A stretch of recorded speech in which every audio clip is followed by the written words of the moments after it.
আজকের আলোচনার বিষয় basic settings config. Institute information থেকে প্রতিষ্ঠানটির নাম, ঠিকানা, বিভিন্ন লিঙ্ক, ইমেইল, মোবাইল নম্বর এবং লোগো এই সব তথ্য দেখা যাচ্ছে এবং এখান থেকে আপডেটও করা যাবে। আর প্রতিষ্ঠানটির একাধিক ব্রাঞ্চ থাকলে অ্যাড নিউ অপশন থেকে নতুন ব্রাঞ্চ যোগ করা যাবে। তবে নতুন ব্রাঞ্চ অ্যাক্টিভেট করার জন্য অবশ্যই সাপোর্ট টিমকে জানাতে হবে। ডেটা কপি থেকে কমন সবকিছু খুব সহজেই কপি করে নেওয়া যায়। যেমন ক্লাসে ক্লিক করে প্রয়োজন অনুযায়ী টিকমার্ক দিয়ে সাবমিট বাটনে ক্লিক করলেই হয়ে যাবে। এইভাবে সবকিছু কপি করা যায়। আর স্টুডেন্ট আইডি কনফিগারেশনে একটি স্টুডেন্টের আইডি অটো জেনারেট কীভাবে সেগমেন্ট সাজিয়ে হবে তা এখান থেকে সেট করে নেওয়া যায়। যেমন সেগমেন্ট 1 থেকে যদি এসটি স্টুডেন্ট সিলেক্ট করি তাহলে স্টুডেন্ট আইডির সামনে এসটি লেখা আসবে। সেগমেন্ট 2 থেকে যদি ইয়ার ফুল সিলেক্ট করি তাহলে 2025 আসবে, আর ইয়ার শর্ট দিলে শুধু 25 আসবে। এইভাবে প্রতিটি সেগমেন্ট প্রয়োজন অনুসারে সেট করে নিব। কোনোটা যদি নট অ্যাপ্লিকেবল রাখি তাহলে ওই সেগমেন্ট এনেবল হবে না। অটো ইনক্রিমেন্ট অপশনে ক্লাস ওয়াইজ হবে নাকি ফুল স্কুল ওয়াইজ হবে, অটো ইনক্রিমেন্ট কোড লেংথ কত সংখ্যা চাচ্ছি, ওই সমস্ত বিষয় সঠিকভাবে দিয়ে সেভ বাটনে ক্লিক করলেই ওই হিসাবে আইডি জেনারেট হবে।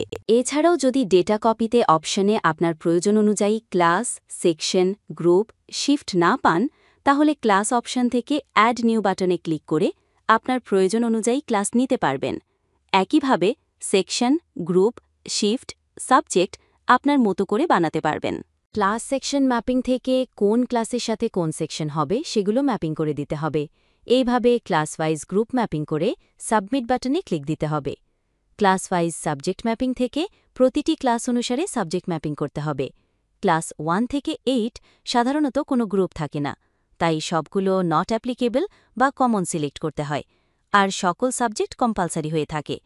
কিন্তু ক্লাস 9 থেকে 10 এর group science, humanities, business studies হয়।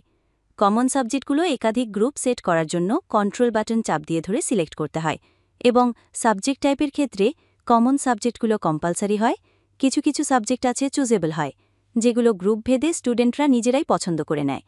আর আনকাউন্টেবল হচ্ছে এমন সাবজেক্ট যেগুলো পরীক্ষা হবে কিন্তু মার্কশিটে যোগ বিয়োগ হবে না। এইভাবে সঠিকভাবে ম্যাপিং করে সাবমিট বাটনে ক্লিক দিতে হবে। ক্লাস ইয়ার month mapping, class semester mapping এগুলো কলেজ ও ইউনিভার্সিটি ভেদে আলাদা আলাদা কনফিগে কাজ করতে হয়, তাই এই বিষয়ে কাজ করার সময় সাপোর্ট টিমের সহযোগিতা নেবেন। Class wise config, add new, এখানে ড্রপডাউন থেকে ক্লাস সিলেক্ট করুন। এরপর পার ডে অ্যাবসেন্ট ফাইন হলে কত টাকা কাটবে, পার ডে লেট ফাইন হলে কত টাকা কাটবে এগুলো সেট করে সাবমিট বাটনে ক্লিক দিতে হবে। আপনি প্রতিষ্ঠানটির চাহিদা অনুযায়ী মার্কশিটের হেডগুলো অ্যাড করতে পারবেন। অ্যাকশনস থেকে এডিট বাটনে ক্লিক করে প্রয়োজন অনুসারে নামগুলো লিখে নিতে পারেন। যদি অন্য ক্লাসে একই হয় তাহলে কপি বাটনে ক্লিক করে কপি করতে পারবেন। গ্রেড পয়েন্ট কনফিগারেশন থেকে অ্যাড ডিফল্ট ডেটাতে ক্লিক করলে সব ক্লাসে ডিফল্ট ডেটা কপি হয়ে যাবে। এখানেও অ্যাকশনস থেকে এডিট বাটনে ক্লিক করে প্রয়োজন অনুযায়ী আপডেট করতে পারেন। একাডেমিক সেশন থেকে সাল অনুসারে সেশন অ্যাড করা যাবে।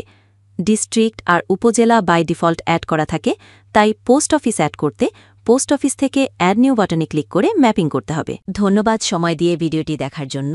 ইনশাল্লাহ পরবর্তী আলোচনায় দেখা হবে।